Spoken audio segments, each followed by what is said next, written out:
Assalamualaikum warahmatullahi wabarakatuh. Perkenalkan, kami dari kelas A1703 ingin menyampaikan hasil diskusi kami untuk memenuhi tugas anatomi fisiologi yang bertemakan tentang sendi.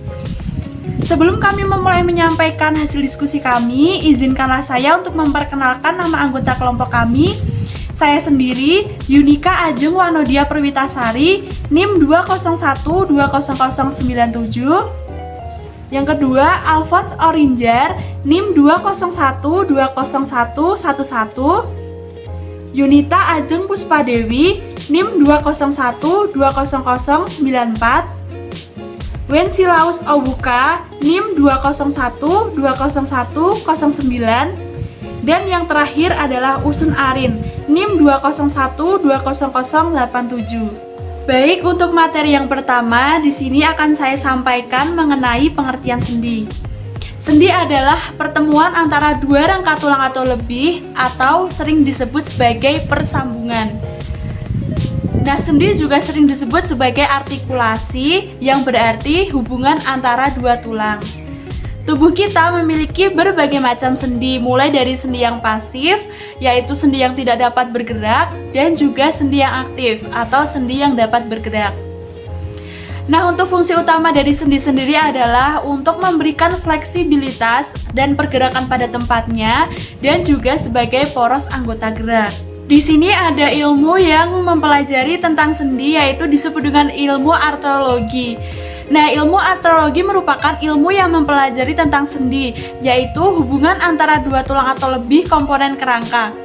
Artrologi sendiri berasal dari bahasa Yunani, yaitu arton yang berarti sendi dan logos yang berarti ilmu. Nah, untuk selanjutnya yaitu klasifikasi sendi.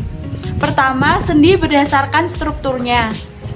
Nah, berdasarkan strukturnya, sendi diklasifikasikan menjadi tiga, yaitu articulatio fibrosa, articulatio cartilagena, dan articulatio synovialis. Baik, untuk yang pertama saya akan menjelaskan mengenai articulatio fibrosa. Sendi ini mempunyai karakteristik disatukan oleh jaringan ikat fibrosa dan mempunyai beberapa subklas, yaitu yang pertama ada gomfosis, di mana hubungan antara tulang berupa tonjolan dan soket atau kantong.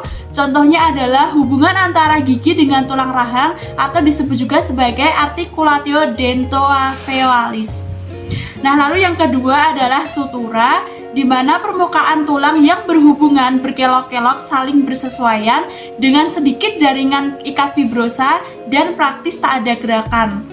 Nah, contoh dari sendi ini adalah hubungan antara tulang-tulang tengkorak. Nah, untuk sendi sutura ini terdapat tiga macam, yaitu sutura serrata, yaitu hubungan antara tulang seperti gigi gergaji. Lalu ada sutura squamosa, yaitu hubungan antara hubungan tulang saling menipis dan saling bersesuaian. Lalu ada sutura harmoniana atau plana, yaitu hubungan lurus tersusun tepi menepi. Nah, lalu untuk yang ketiga, subklas dari articulatio fibrosa yaitu ada syndesmosis. Nah, syndesmosis ini di sini adalah hubungan antar dua tulang dengan jaringan fibrosa yang banyak dan hanya sedikit terjadi gerakan. Nah, contohnya adalah hubungan antara tibia dan fibula atau disebut dengan syndesmosis fibiofibuliaris. Lalu ada juga hubungan antara radius dan ulna atau disebut juga sebagai syndesmosis radioulnaris. Lalu untuk yang kedua ada sendi berdasarkan strukturnya dibedakan, yaitu ada articulatio cartilaginea. Nah, sendi ini merupakan karakteristik bahwa hubungan antara dua tulang disatukan oleh tulang rawan, yaitu cartilago hiliane atau fibrocartilago. Nah, ada beberapa subklas dari articulatio cartilaginea ini, yaitu synchondrosis. Nah, synchondrosis ini adalah hubungan antar tulang bersifat temporer, di mana tulang rawan yang terjadi saat embrional dapat berkembang menjadi tulang keras pada masa dewasa dan dapat melayani pertumbuhan dari tulang yang bersendi. Lalu yang kedua adalah simpilis. Nah, simpilis ini adalah hubungan antar dua tulang disatukan oleh jaringan fibrocartilago. Contohnya adalah simpilis kubis, simpilis intervertebralis, dan simpilis manubriostermalis. Lalu berdasarkan strukturnya terdapat sendi articulatio synovialis atau diartrosis. Nah, untuk sendi ini mempunyai karakteristik terdapat ruangan spesifik atau kavitas artikularis yang memungkinkan gerakan menjadi lebih bebas. Nah, pada ruangan ini ditemukan pula cairan sinovalis yang berfungsi sebagai pelumas yang dihasilkan oleh lapisan dalam pembungkus sendi atau kapsula sendi yang disebut membrana sinovialis. Ujung-ujung tulang yang bersendi ditutupi tulang rawan dan diperkuat di bagian luarnya oleh kapsula sendi dan ligamentum. Nah, kapsula sendi mempunyai dua lapisan, yaitu bagian luarnya disebut dengan spartum atau membranofibrosum dan di bagian dalamnya disebut sebagai spartum membran atau sinovialis. Selanjutnya, untuk klasifikasi sendi adalah berdasarkan jumlah aksinya. Sendi berdasarkan jumlah aksinya dibedakan menjadi tiga, yaitu articulatio monoaxia, articulatio biaxia, dan articulatio triaxia. Nah, untuk yang pertama adalah articulatio monoaxia, yaitu gerak sendi yang hanya mempunyai satu aksis. Contohnya adalah sendi ruas-ruas jari, dan ada juga sendi antara humerus dan ulna atau disebut juga articulatio humeur lunasis. Nah, untuk yang kedua adalah articulatio biaxial, yaitu gerak sendi yang mempunyai dua aksis. Contohnya adalah hubungan antara humerus dan radius atau articulatio humeroradialis dan sendi lutut atau articulatio genus. Nah, untuk yang ketiga adalah articulatio triaxial, yaitu gerak sendi yang mempunyai tiga aksis. Contohnya adalah sendi bahu yang disebut articulatio humeri dan ada sendi pinggul yang disebut sebagai articulatio coxae. Lalu klasifikasi sendi berdasarkan jumlah kerangka atau tulang yang bersendi. Nah, di sini ada dua jenis, yaitu articulatio simplex dan articulatio composita. Nah, untuk yang articulatio simplex merupakan sendi yang hanya tersusun oleh dua tulang. Contohnya misalnya seperti articulatio interplaganea, articulatio humeri, dan articulatio coxae. Nah, lalu untuk yang kedua, articulatio composita merupakan sendi yang tersusun oleh dua tulang atau lebih. Nah, misalnya seperti articulatio cubiti dan articulatio genus. Baik, untuk materi selanjutnya akan disampaikan oleh teman kami, Alphonse Orinjar. Pertama-tama, perkenalkan, nama saya Alphonse Orinjar di 2012-0111. Pada kesempatan ini saya akan membahas tentang sendi berdasarkan fungsinya. Ada tiga.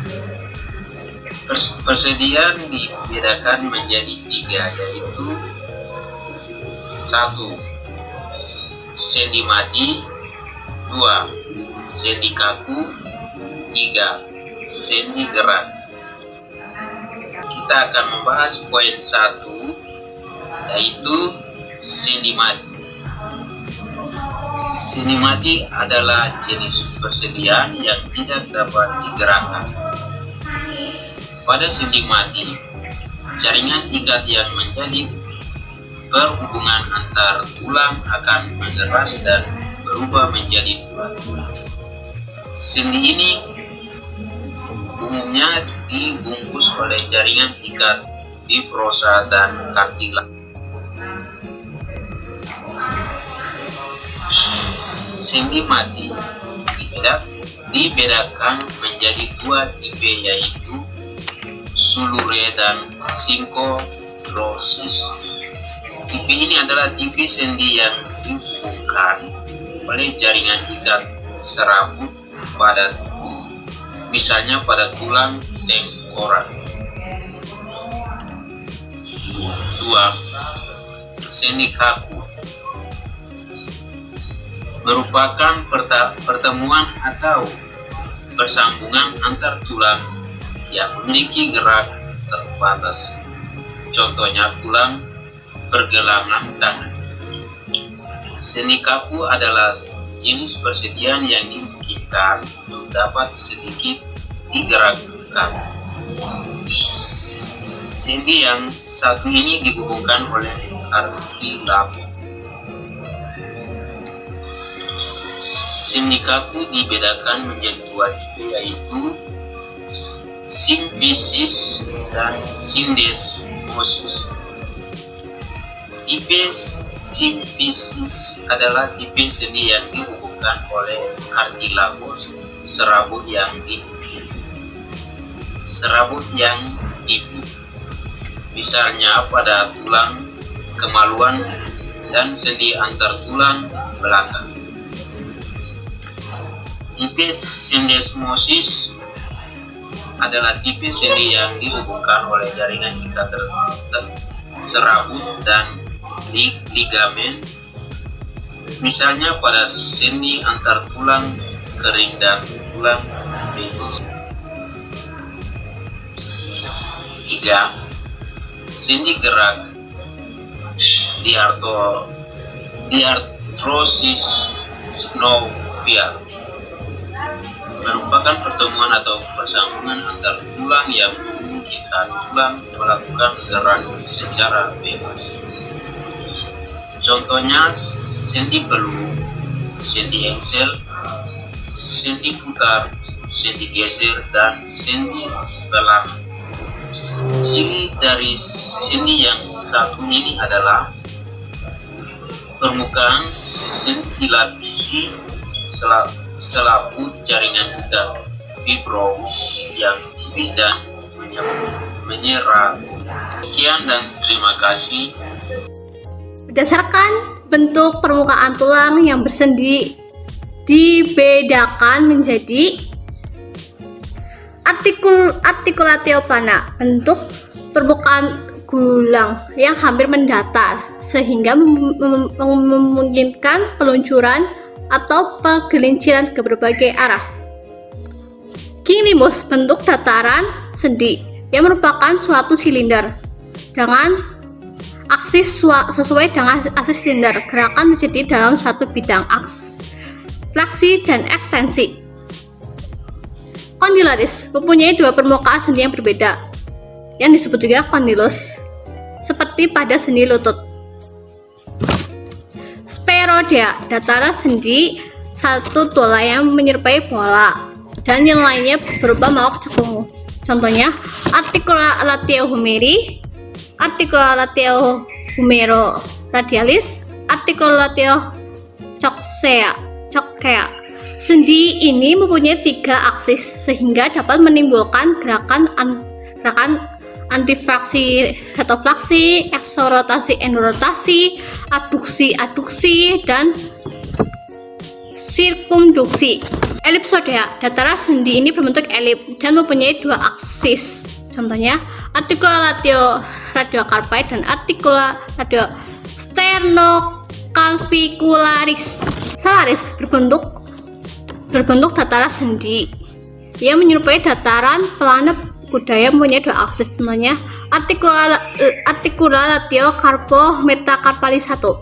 Trochoidea merupakan dataran sendi dengan satu tulang yang menyerupai dataran roda atau cincin yang mempunyai satu aksis yang sesuai dengan aksis roda yang biasanya melalui sepanjang tulang. Contohnya articulatio radionaris, proximalis, dan distalis. Trocholaris, dataran sendi dengan satu tulang yang mempunyai roda kerekan subur atau pelak roda. Contohnya articulatio humeronaris. Berdasarkan kemungkinan luas, gerakan sendi dibagi menjadi arpiteresis, kemungkinan gerakannya hanya sedikit sekali. Contohnya articulatio sarcoliaca. Articulotionis, kemungkinan gerakannya sangat luas. Gerakan dalam articulatio synovialis. Articulatio synovialis merupakan satu-satunya hubungan antara tulang sendi yang mempunyai kapsul sendi dan pelumas sendi atau synovialis, sehingga kemungkinan terjadinya gerakan yang sangat luas. Sendi ini banyak pada tubuh yang banyak terjadi gerakan. Pada articulatio synovialis, gerakan dibedakan menjadi aktif, gerakan dilakukan oleh individu sendiri, dan kontraksi otot. bersifat individual dan dapat dilatih. Ada beberapa jenis gerakan: transliner, gliding dan slipping, angular, fleksi dan ekstensi, rotator, eksorotasi dan endorotasi, kombinasi, sirkumduksi, pasif, gerakan yang dilakukan atau dihasilkan gaya dari luar seperti gerakan dilakukan orang lain oleh atau karena adanya pengaruh gravitasi. Tetapi secara normal individu tersebut dapat melakukan secara aktif. Tambahan, movement, gerakan pasif tetapi secara normal. Gerakan dapat dilakukan oleh kontraksi otot secara aktif dan juga oleh sendi dan tulang pasif. Luas suatu gerakan, range of movement, mempunyai variasi individual, artinya berbeda dari individu satu dengan yang lainnya. Terima kasih. Di sini saya akan menjelaskan tentang gerak pada persendian. Sebelumnya saya perkenalkan nama saya Wenceslaus Ouka, NIM 2012-0109, Prodi S1 Ilmu Gizi, Fakultas Kesehatan, Universitas Respati Yogyakarta. Kita lanjut. Jenis gerak pada persendian. Yang pertama, gerak inversi dan gerak eversi. Gerak inversi ialah membuka telapak kaki ke arah dalam tubuh, sedangkan gerak eversi merupakan gerak kaki membuka ke arah luar atau gerak memingkirkan kaki. Lanjut, yang kedua, gerak pronasi dan gerak subnasi. Gerak pronasi ialah gerak melengkungkan tangan, sedangkan gerak subnasi ialah gerak mengadakan tangan. Lanjut, yang ketiga atau C, bagian C, gerak elevasi dan gerak depresi. Gerak elevasi dan gerak depresi. Gerak elevasi ialah gerak mengadakan kepala, sedangkan gerak depresi ialah gerak menurunkan atau menundukkan kepala. Lanjut, D, gerak abduksi dan gerak abduksi. Gerak abduksi ialah gerak mendekati tubuh, sedangkan gerak abduksi ialah gerak menjauhi tubuh.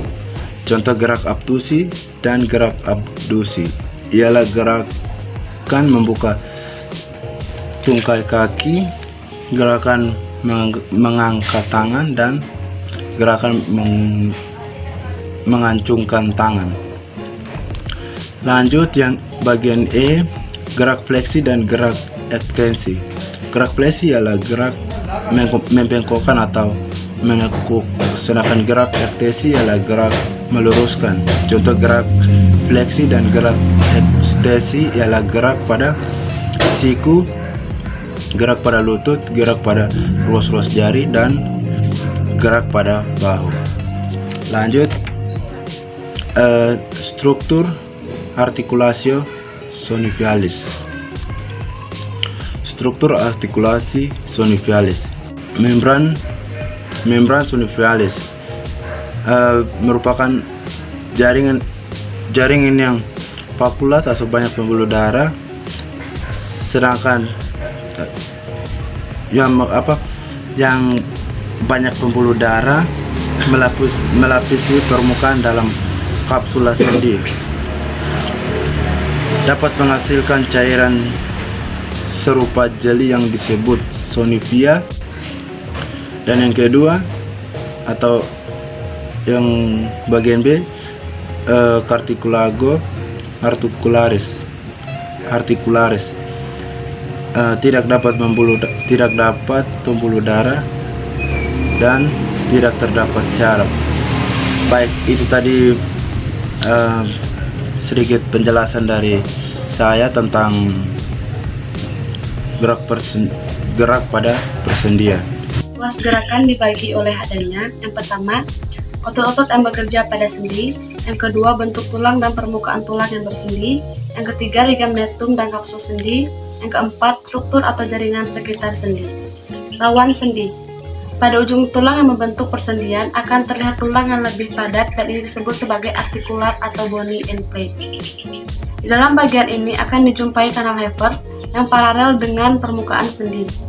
Sebelah bawahnya terletak tulang yang lebih longgar dan dapat mengandung sumsum tulang merah. Bony end plate akan diselubungi oleh rawan sendi hyalin yang diikat oleh jaringan serabut kolagen. Rawan sendi berguna untuk meredam tekanan dan gerakan menggelincir atau sliding. Di antara dua bony end plate terdapat rongga sendi yang berisikan beberapa mililiter cairan synovium. Stabilitas sendi penting untuk pergerakan antar rawan sendi di samping rendahnya pergesekan antar rawan sendi. Stabilitas sendi diperankan oleh struktur yang dibentuk oleh konfigurasi sendi, ligamentum, kapsul sendi, dan otot yang mengontrol pergerakan. Perbedaan konfigurasi sendi disesuaikan dengan dampak tekanan dan lingkup gerak sendi atau range of motion atau ROM. Kapsul dan ligamentum terdiri dari jaringan ikat padat yang membungkus sendi serta melekat pada tulang terdekat dengan persendian. Di dalam kapsul terletak ligamentum yang sebagian besar adalah serabut kolagen. Satu lapisan jaringan ikat yang mengandung sel sinofiosit akan menutupi seluruh rongga sendi dan kapsul sendi membentuk kantong yang tidak lengkap, yaitu pada bagian rawan sendi tidak dilapisi. Sel ini akan dilindungi oleh struktur yang terdiri dari vaskular adipose, jaringan fibrosa atau areolar untuk memungkinkan lebih longgarnya kantong tersebut, mudah digerakkan dan tidak terjepit di antara sendi saat pergerakan. Jaringan sinovium kaya akan pembuluh darah untuk menunjang hidup sinofiosit dan pembentukan cairan sendi dan ujung saraf. Saraf selain pada jaringan sinovium juga berada dalam kapsul, ligamentum, tendon, dan muscle spinalis. Struktur rawan sendi. Rawan sendi dan cairan sendi bertanggung jawab atas pergerakan yang memiliki tingkat gesekan rendah atau low friction. Pada manusia tebal, rawan sendi kurang dari 5 ml, tergantung jenis sendi dan lokasi di dalam sendi. Warna putih padat rawan sendi ini akan berubah ke kuning-kuningan sesuai dengan pertambahan usia. Struktur rawan sendi pada umumnya semirigid dan permukaannya yang tampak halus sebenarnya irregular. Rawan sendi bersifat avaskular, aneural, dan alimfatik. Makanan diperoleh melalui sistem difusi ganda. Difusi ganda di sini dimaksudkan adalah yang pertama, nutrien harus menembus membran sinovial untuk masuk ke dalam ruang sinovia. Hal ini disebabkan letak dari pembuluh darah yang relatif lebih banyak di daerah permukaan kapsul. Yang kedua, setelah berada dalam cairan sendi, maka nutrien akan berdifusi ke dalam matriks rawan sendi untuk mencapai kondrosit. Mekanisme yang tampaknya sederhana ini tidak semudah itu karena banyak faktor seperti ukuran partikel, perbedaan muatan listrik, dan konfigurasi molekul berperan dalam proses itu. Terima kasih.